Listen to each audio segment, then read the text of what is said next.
ప్రతి మనువు స్వర్గంలో ముందే ముడిపడుతుందా? ఆ మాటే నిజమైతే ఈ చట్టం విడగొడుతుందా?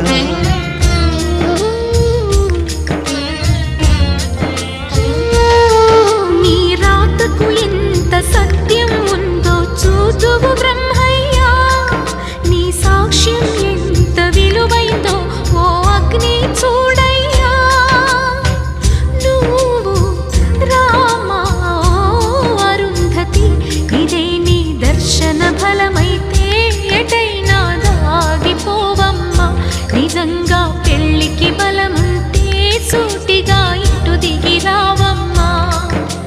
పందిరి వేసిన ఆకాశానికి ఇవ్వమ్మా ఆహ్వానం, పీటను వేసిన ఈ నేలమ్మకి ఇవ్వమ్మా